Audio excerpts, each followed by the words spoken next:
आजान को मराठी में लिखा, बोलने को बोलो उनको 5 वक्त का आजान।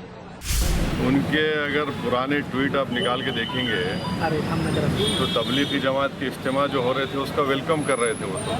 हमारे त्र्यंबकेश्वर मंदिर के पास जय श्री राम नाम के दुकान होते हैं फूल वालों के, अंदर अब्दुल बैठा रहता है। इतना पब्लिक इश्यूज हैं उस पर बात ही नहीं कर रहे।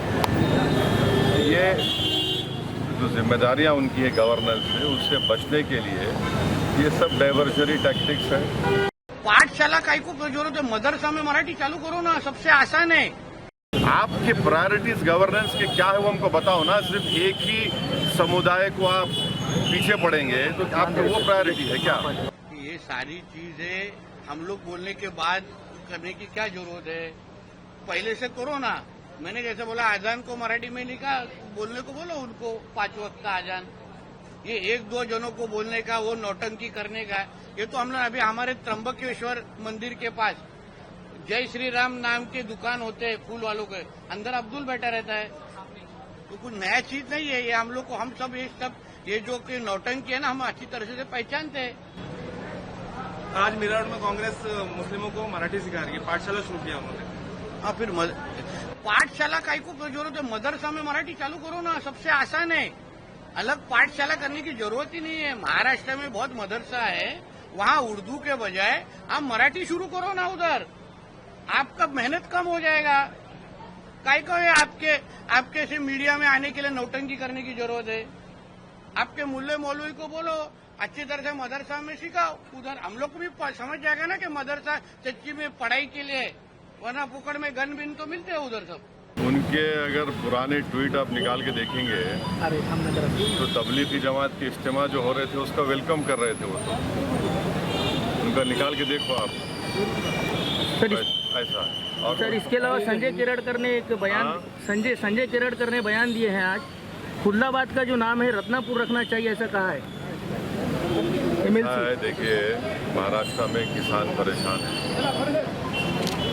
किसानों की खुदकुशी बंद नहीं हो रही है, रोजगार सरकार दे नहीं पा रही है, और वो जो लड़कियों की स्कीम थी, क्या नाम था उसका, उसका क्या हो रहा उसका पता नहीं। कुरैश बरादरी के लोग स्ट्राइक पर हैं क्योंकि गौरक्षक उन पर जुल्म कर रहे हैं और उनकी गाड़ियों को कॉन्फिस्केट किया जा रहा है, उनका लाइसेंस नहीं दिया जा रहा है, स्लॉटर हाउस नहीं खोला जा रहा है। इतना पब्लिक इश्यूज हैं उस पर बात ही नहीं कर रहे। ये जो जिम्मेदारियां उनकी है गवर्नेंस से, उससे बचने के लिए ये सब डाइवर्जरी टैक्टिक्स है। नाम बदलने से क्या लोग भूल जाएंगे क्या?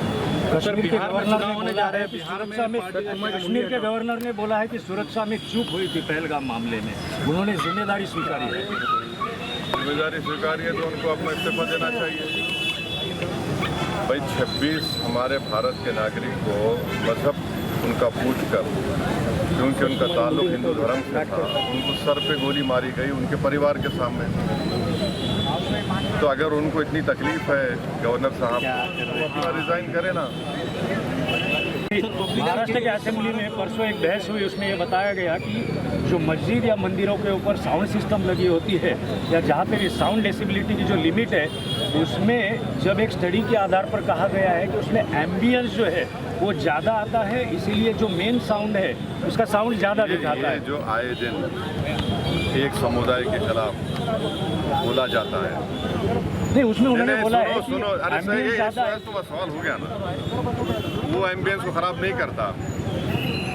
ये कुरैश बरादरी के लोग भैंस को लेके जा रहे हैं, भैंस प्रोहिबिटेड नहीं है, आप गौरक्षक रोक के मारते हैं, उससे एम्बियंस खराब नहीं होता। लीगली लेकर जा रहे तो बोलते नहीं मोटर व्हीकल एक्ट लगाएंगे, वो नहीं हुआ तो बोलते क्रूरटी ऑफ एनिमल लगाएंगे। आप इससे एम्बियंस खराब नहीं हो रहा। आपके प्रायोरिटीज गवर्नेंस के क्या है वो हमको बताओ ना। सिर्फ एक ही समुदाय को आप पीछे पड़ेंगे तो आपकी वो प्रायोरिटी है क्या? If you like this video, then like, share and subscribe to ET Now.